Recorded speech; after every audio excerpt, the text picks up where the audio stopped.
Well, good morning, everyone. Today's talk could be titled Two Sticks and a Mantra, or Mantra, Two Sticks and a Mantra. Vasubandhu, the founder of the Yogacara school, mind only,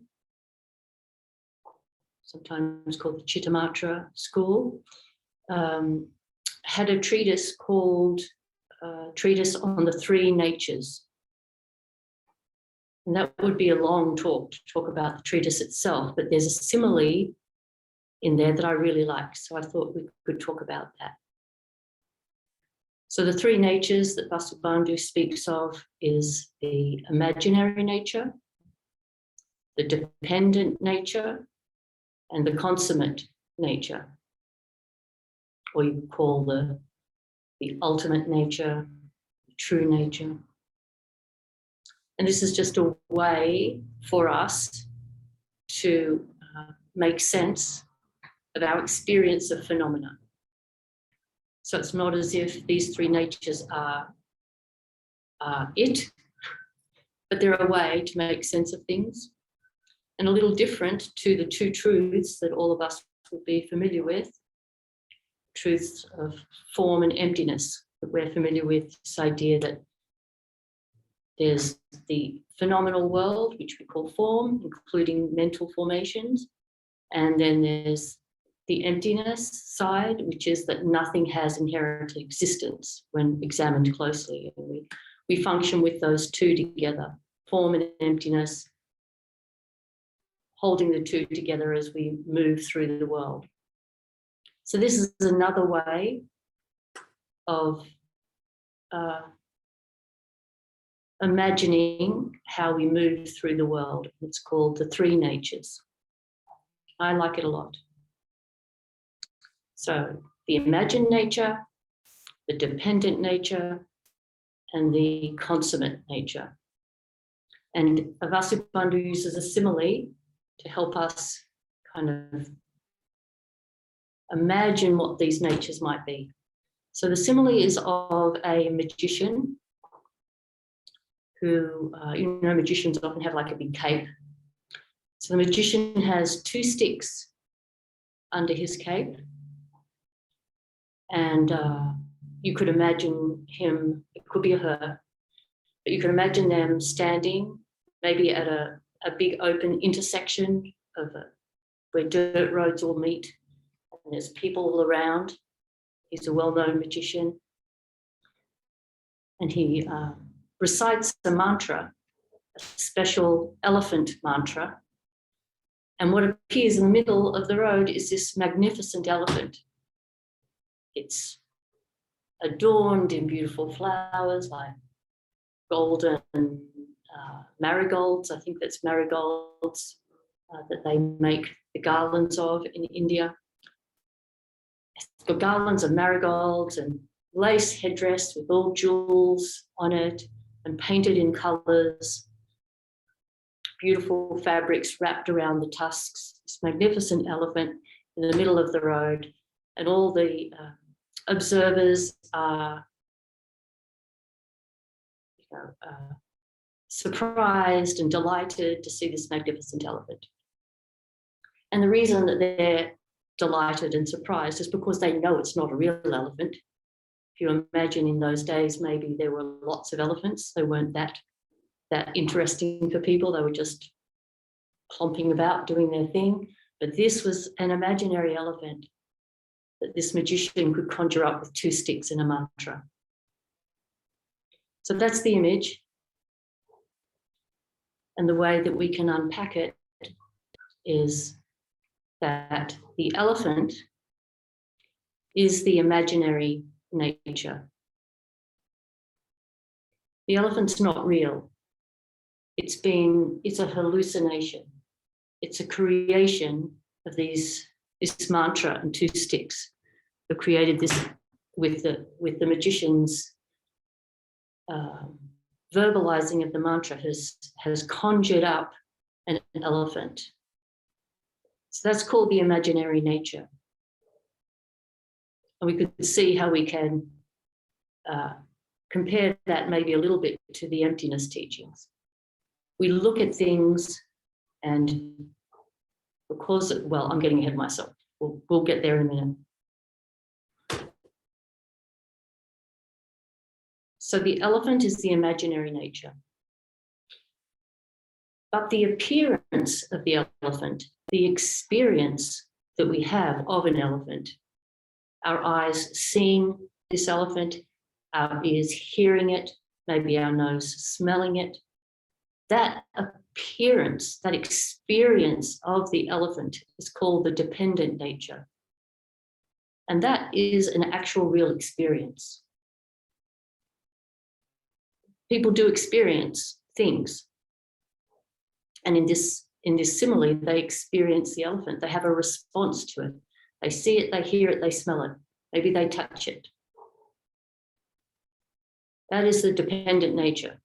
It's a dependent nature because the reason they have the experience is that their eyes see this apparition, the eyes see the hallucination in front of them, the ears hear it, the nose smells it, the mind interprets it as an elephant. The mind has all of that sensory data and determines that it's an elephant.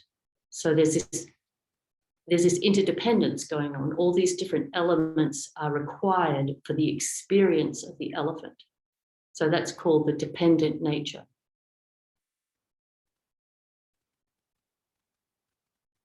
But the fact that there is no actual elephant is the consummate nature, is the ultimate nature.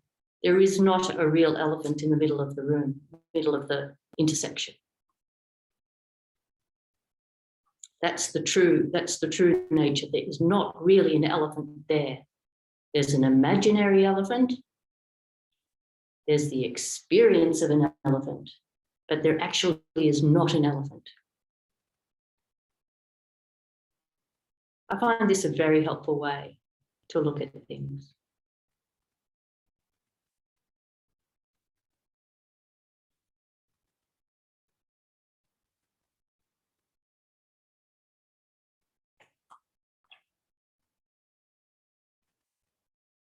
So then the other parts of the simile are the mantra itself. The mantra is like the storehouse consciousness, or sometimes called the root consciousness, the alaya vijnana. All our karmic history creates the mantras that we chant, creates the apparitions that we see, the image, the things that we conjured up from the karmic history in the storehouse. That is the mantra. And everyone's mantra is going to be a little different. In this simile, it's a magician who conjures up an elephant that's decorated. Other people would conjure up many different things, which we all know. We all know that each of us views the world differently and conjures up different images of what's in front of us. So the mantra is the storehouse consciousness. And then the two sticks. This is why I love this simile so much. The two sticks are completely opaque to us. They're under the cape of the magician. We never see them. We can't know them. The two sticks are reality. Nobody knows what reality is. We can never know what reality is. And I love that in this simile, it's just these two simple sticks. There's something kind of sweet and no drama, no big deal. They're just these two sticks. And we don't know what they are. And we will never know what they are. But what we can examine is we can observe the elephant and know that whatever we see is not real, that it's imaginary. We can respect the experience, the dependent nature. We can respect the experience of seeing the elephant. No one's denying that we see an elephant in the story. We're the audience, we're the observers. We're both the magician and the observers.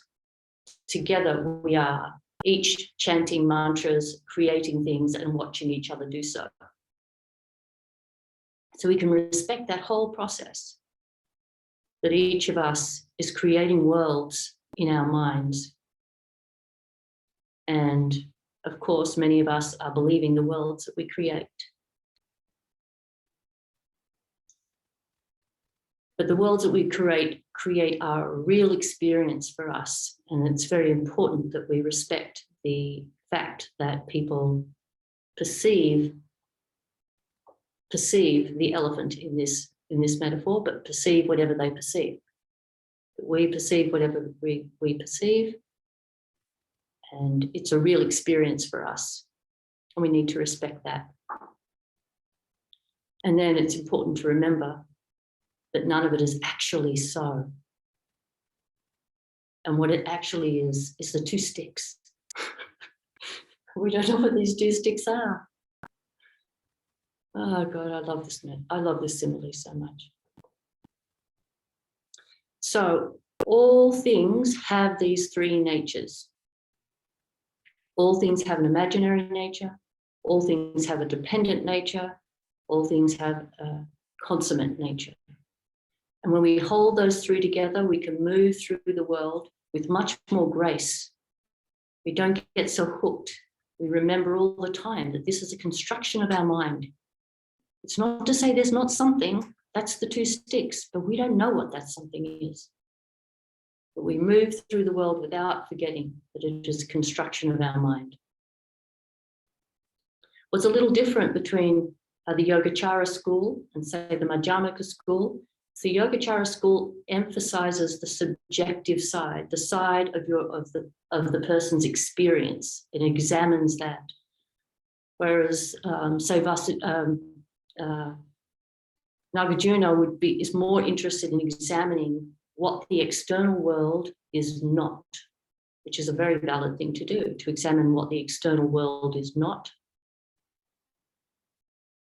But this particular Vasubandhu is more interested in how we experience things, examining things from the side of our experience. Because that side of our experience is something that we know about and we can share with each other. We genuinely share experiences and we can talk to each other about them. There's no denying that the experiences occur. So it's very worthwhile to look at it closely. And of course, the whole purpose of looking at this, examining our experience, is to understand what it is that causes suffering. And what generally we could say causes suffering is that people believe that the imaginary nature is how things are. People think that what they see and what they think and what they hear, they think that it is so. And they're not aware of the dependent nature. They're not aware, in that sense, they're not aware of their participation in their experience of how they experience the world. People often don't realize that they're part of the experience, that they're an influencer of the experience. They don't realize that. And they don't realize that the whole thing is actually an illusion, that nothing that we see or hear or even think can be grasped, can be pinned down and understood. So the reason we do this is so that we are liberated from suffering, so then we can use that energy to liberate other beings and show them also, model to them also, that the imaginary nature is not how it actually is. So they can be freed from suffering as well. So that then they can help others So we're liberating people to free up their energy so that they can assist others. Another couple of ways, just some simple other similes that I like, just one that came to my mind is sometimes I think all of us have that experience of hearing ringing sounds in our ears. You know, that ringing sound, if it's quite bad, it's called tinnitus. But often if you just sit quietly, you can hear it, like right now. You can hear a little kind of light little buzz in my ears. That little buzz is not actually some creature in my ear buzzing. It's not like an elephant. It's not like a creature in my ear buzzing, or there's not a choir humming behind the altar that I'm listening to. But there is the experience of sound in my ear that seems like a slightly high-pitched ringing sound. That experience is real. I am having that experience. And people who have that quite loudly, have to go to the doctors and get something done about it.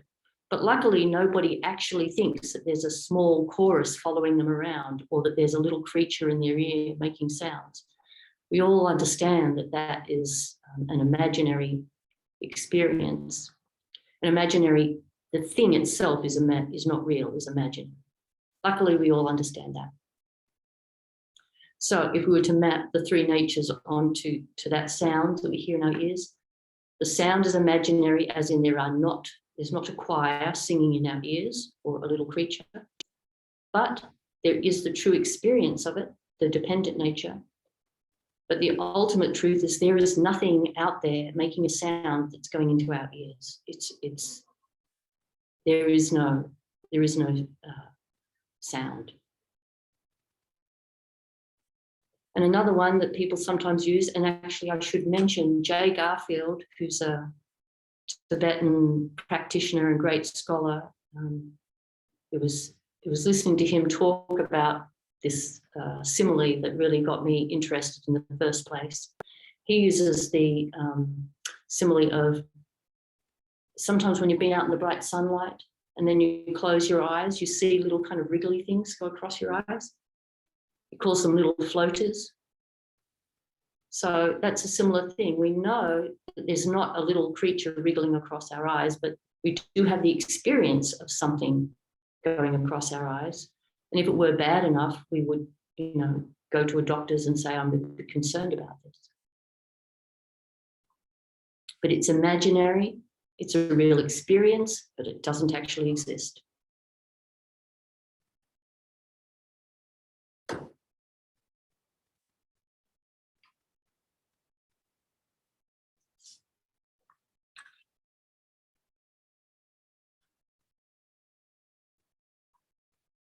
So I think I'd like to see if we could have some conversation about this. I don't know if I've been able to describe it clearly or not, and if you have thoughts or not, but I'd be interested to hear your comments or questions.